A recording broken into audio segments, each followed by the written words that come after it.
How's it going, everybody? Welcome back to the channel. My name is Zach Hicks, your resident film nerd of HorseshoeHuddle.com, and of course, your favorite co-host over at the Locked On Colts podcast. We are back with yet another video here for the channel, and obviously this is a big one because the Colts just made the biggest trade I've ever seen in season in my time covering the NFL, and easily the biggest trade that Chris Ballard and the Colts have ever made, and that is sending 2 first-round picks for former All-Pro cornerback Sauce Gardner of the New York Jets.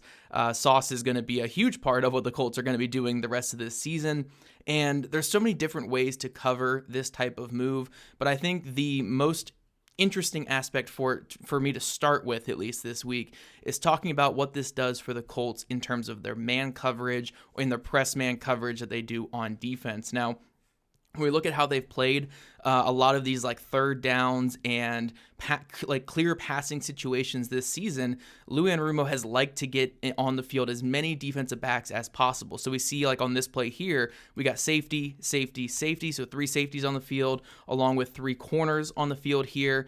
And we're just going to play this like kind of big dime type of look against this Raiders 11 personnel set. Actually, this is 11 personnel set right there.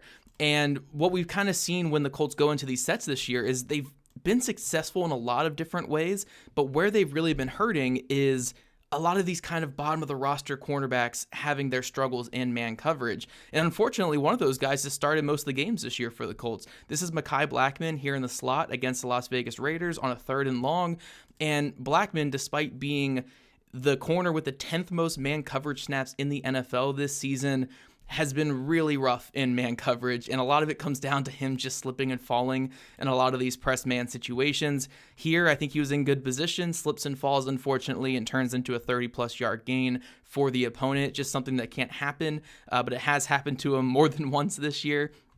Get to a situation here against the Cardinals, and again, the Colts are out here in their dime package. I believe this is only a 2 safety set, so 2 safeties, and then we get the corners across the field here, and Jonathan Edwards, the Colts' undrafted rookie, is going to be in man coverage on Trey McBride with a safety over the top, and McBride's just going to do a run away from him route here, get over the top. Safety's going to be working more towards this number 2 option, which leaves Edwards on an island, and Edwards gets beat by a very, very good tight end in coverage here in man coverage. This is a 3rd and 15. Colts get beat because of their man coverage call, and Edwards isn't able to disrupt man from ball. That was an issue that we saw in this game. Obviously, the biggest man coverage gaffe we saw all season was Mekhi Blackmon versus Tutu Atwell against the Rams. Now, this is only 10 defenders on the field, so there's other issues besides this coverage, but Blackmon falling down leads to the 80-yard touchdown for the Rams, and that was something that really hurt the Colts. Obviously, it ended up being the game-losing touchdown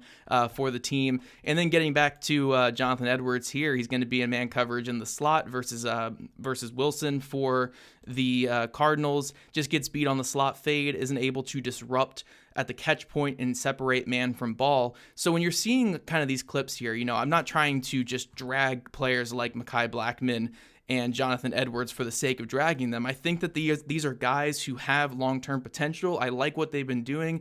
And even a player like Blackmon, I think there is a role for him still going forward. But what you're seeing with the team that is win now and with what Lou Anarumo wants to do on defense is you cannot win now with corners that are struggling in man coverage when you have a coach that wants to play more man, especially on 3rd down and key passing down. So it was vital for the Colts to go out there and get a player like a Sauce Gardner, who is one of the best press man coverage corners in football, does a lot of great things at the line of scrimmage, disrupts at the catch point, and also just brings that fear element that teams just don't want to even look his way when he's in press man coverage. So, I'm not trying to highlight these players and say like, oh, these guys suck, these guys are terrible. It's just the level of play needed to increase from what the Colts were getting. And to go from like these guys here who are struggling down the field, giving up these big plays, to Sauce Gardner up top on this play, and I know he's a little cut off here, but once the play starts, you'll see him. But Sauce Gardner versus George Pickens on an absolute island by himself on 3rd down. The Jets are bringing that pressure. He's able to get underneath this route after disrupting at the point of attack, break up that pass, and get off the field on 3rd down. Another situation here where, again, we call this lock coverage. Sauce Gardner backside versus Tet McMillan. The Panthers here are sensing a blitz is coming. They got all these guys to the line of scrimmage. They want to get this ball out hot to their best receiver that's on that backside, top 10 pick, Tet McMillan. And what does Sauce Gardner do? He stays on top of that route, stays fluid, disrupts with his hands, undercuts it, and gets that pass break up on third down to get off the field. Another play here on an island with George Pickens on the right side of the field. Sauce Gardner just stays on top of this, disrupts with his hands, forces this route out wide, and Dak Prescott just has to throw this out of bounds because he just doesn't have the look that he wants on that backside. So when you look at what Gardner brings for the Colts, is you're getting a guy who you can trust leaving on an island. You can trust him against top wide receivers on the backside of plays. And this honestly opens up Mooney Ward to just be your kind of all over the place superstar as your other corner when he gets back from his injury. So, I know this is kind of a shorter video just to kind of start off the week of just talking about this huge addition for the Colts. But, the biggest thing that Sauce Gardner does is he just raises the floor in man coverage. You don't have as many weak points on the field. And, you go from guys like Cameron Mitchell and Jonathan Edwards getting some real snaps in these dime defensive looks to, Blackman maybe being your last corner on the field. Maybe it's going to be Jalen Jones, who just had a really strong week against the Steelers, being your last corner on the field.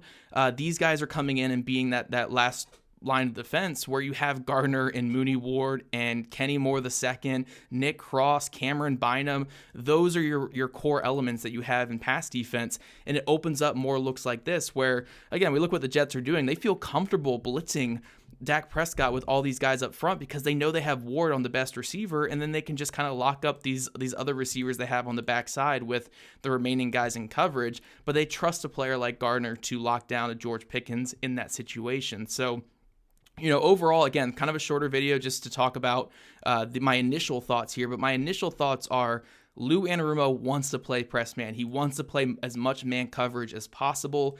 And now getting a player like Sauce Gardner to pair with a Mooney Ward, to pair with Kenny Moore II, means that the Colts are going to be able to play so much more man coverage. It opens them up to blitzing a lot more as well, and just leaving these guys on islands and trusting them on an island compared to what was happening earlier this season where, again, guys like Mekhi Blackman and Jonathan Edwards, the Colts just couldn't trust them on islands because of Blackman falling down a couple times in press, because Edwards not locating the ball a couple times in press. Now the Colts don't have those worries. They can bring more pressure. They can do more man coverage, and Lou Anarumo can run this defense the way that he wants with his guys and guys that he wants up front. So overall, I think it's going to mean the world for this Colts defense, and I expect this Colts defense to get better and better as the year goes on, even as they're playing against better offenses down the stretch.